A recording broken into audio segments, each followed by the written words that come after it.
বন্ধুরা, সম্প্রতি ভারতের কাছে তেলের আর্জি জানিয়েছে বাংলাদেশ।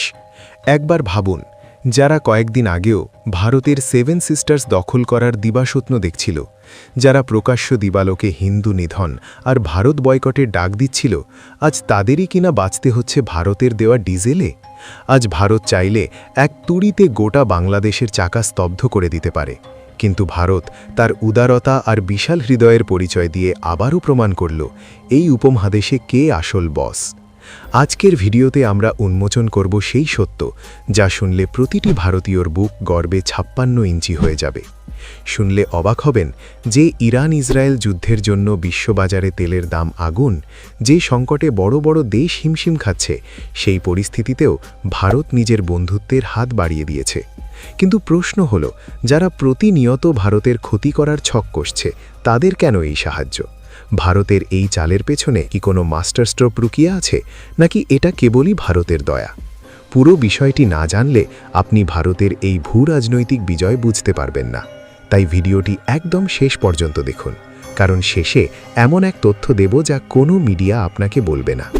বন্ধুরা, এই গুরুত্বপূর্ণ তথ্যটি সবার কাছে পৌঁছে দিতে ভিডিওটিতে এখনই একটি লাইক দিন এবং আমাদের চ্যানেলটি সাবস্ক্রাইব করে ভারতের এই শক্তির জয়যাত্রার সাক্ষী হন।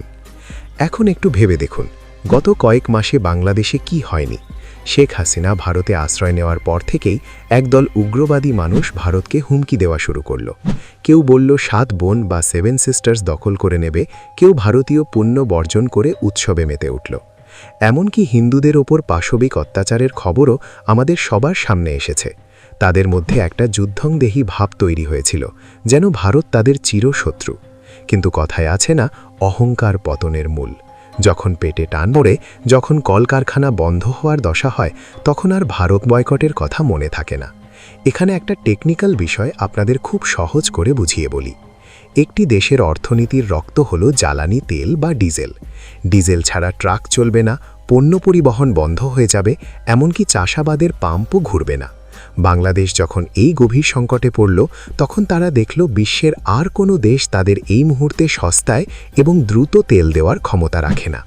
একমাত্র ভারতের নুমালীগড় রিফাইনারি আর পাইপলাইনই তাদের শেষ ভরসা। যাকে গালি দিচ্ছিল তারা, আজ তার কাছেই ভিক্ষার ঝুলি নিয়ে দাঁড়াতে হলো। আসলে ভূ রাজনীতি বা জিওপলিটিক্স হলো দাবার চালের মতো।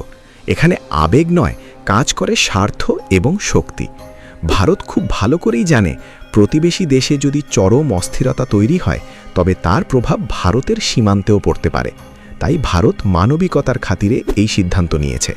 কিন্তু এর মাধ্যমে ভারত বিশ্বকে এবং বিশেষ করে বাংলাদেশের সেই উগ্রবাদীদের বুঝিয়ে দিল, তোমাদের টিকে থাকা বা না থাকা ভারতের একটা সুইচের ওপর নির্ভর করে। ভারত চাইলে আজই পাইপলাইনের নজেল বন্ধ করে দিতে পারে, কিন্তু আমরা সনাতন সংস্কৃতিতে বিশ্বাসী, আমরা শরণাগতকে ফেরাই না। আপনারা যদি প্রকৃত ভারতীয় হয়ে থাকেন, চিরে লিখুন জয় শ্রীরাম। আর আমার অন্যান্য দেশি বিদেশি বন্ধুরা আপনাদের দেশের নাম কমেন্টে জানান, দেখি কারা কারা ভারতের এই মহানুভবতা দেখছে। এবার আসি সেই মূল খবরে, যা শোনার জন্য আপনারা অপেক্ষা করছেন। অত্যন্ত নির্ভরযোগ্য সূত্রে জানা গেছে, আসামের নুমালীগড় রিফাইনারি থেকে বাংলাদেশের দিনাজপুরের পার্বতীপুর পর্যন্ত যে 131.5 কিলোমিটার দীর্ঘ ভারত বাংলাদেশ মৈত্রী পাইপলাইন রয়েছে, তা দিয়ে ইতিমধ্যে 5000 মেট্রিক টন ডিজেল পাঠানোর পাম্পিং শুরু হয়ে গেছে। আজই এই বিপুল পরিমাণ জ্বালানি বাংলাদেশে পৌঁছানোর কথা। শুধু তাই নয়, বাংলাদেশের অর্থমন্ত্রী আমির খসরু মাহমুদ চৌধুরী ভারতের হাই কমিশনার প্রণয় ভার্মার কাছে হাত জোড় করে প্রস্তাব দিয়েছেন, যাতে আগামী 4 মাসে অতিরিক্ত আরও 50,000 মেট্রিক টন ডিজেল জরুরি ভিত্তিতে পাঠানো হয়। চিন্তা করে দেখুন, যেখানে লোহিত সাগরে হুতি বিদ্রোহীদের হামলা আর ইরান ইসরায়েল উত্তেজনার কারণে সমুদ্রপথে তেল আনা অসম্ভব হয়ে পড়ছে, সেখানে ভারত অত্যন্ত সাহসিকতার সাথে এই সরবরাহ নিশ্চিত করছে। এটা কি কেবল বাণিজ্য বলবেন? একদম না, এটা হলো ভারতের পাওয়ার ডিসপ্লে। রয়টার্স বা বড় বড় আন্তর্জাতিক সংবাদ সংস্থাগুলো ভারতের এই সরবরাহ চেনকে এশিয়ার অন্যতম শক্তিশালী পরিকাঠামো হিসাবে স্বীকৃতি দিয়েছে। এখানে উল্লেখযোগ্য একটি বিষয় হল, ভারতের বর্তমান পররাষ্ট্রমন্ত্রী এস জয়শঙ্কর বরাবরই বলে এসেছেন, ভারত তার প্রতিবেশীদের সাথে সুসম্পর্ক চায়, কিন্তু সেটা সম্মানের সাথে হতে হবে। বাংলাদেশের অন্তর্বর্তীকালীন সরকারের উপদেষ্টা এবং প্রভাবশালী ব্যক্তিরা যখন ভারত বিরোধী মন্তব্য করছিলেন, তখন ভারত চুপচাপ নিজের কাজ করে গেছে। আর আজ যখন তেলের অভাবে দেশ অচল হওয়ার মুখে, তখন সেই ভারত বিরোধী নেতারাই ভারতের হাই কমিশনারের সাথে রুদ্ধদ্বার বৈঠকে বসছেন তেলের জন্য। একেই বলে সময়ের খেলা। ভারতের এই সাহায্যের পেছনে আরও একটি বড় কারণ হলো ভারতের অর্থনীতি। ভারত এখন বিশ্বের তৃতীয় বৃহত্তম তেল আমদানিকারক এবং পরিশোধনকারী দেশ। রাশিয়ার কাছ থেকে সস্তায় অপরিশোধিত তেল বা ক্রুড অয়েল কিনে ভারত সেটাকে পরিশোধিত করে ডিজেল এবং পেট্রোলে রূপান্তরিত করে। আর এই পরিশোধিত তেল এখন ইউরোপ থেকে শুরু করে দক্ষিণ এশিয়ায় ভারতের এক বিশাল অস্ত্র। অর্থাৎ ভারত এখন দক্ষিণ এশিয়ার এনার্জি হাব। বাংলাদেশ যতই মুখে আস্ফালন করুক না কেন, তাদের প্রতিটি লিটার ডিজেলে এখন ভারতের ঘাম আর প্রযুক্তি লেগে আছে। সবশেষে আমার ব্যক্তিগত কিছু কথা আপনাদের সাথে শেয়ার করি। আমি গত 20 বছর ধরে বিশ্ব রাজনীতি দেখছি, কিন্তু ভারতের এমন অ্যাসার্টিভ বা বলিষ্ঠ রূপ আগে কখনো দেখিনি। আগে আমরা দাতা দেশগুলোর কাছে হাত পাততাম, আর আজ ভারত নিজে অন্য দেশকে সাহায্য করছে, তাও এমন এক দেশকে যারা কৃতজ্ঞতা স্বীকার করতে ভুলে গেছে।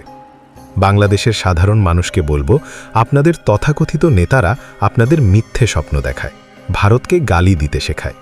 কিন্তু মনে রাখবেন, বিপদের সময় আপনার প্রতিবেশী ভারতই সবার আগে এগিয়ে আসে।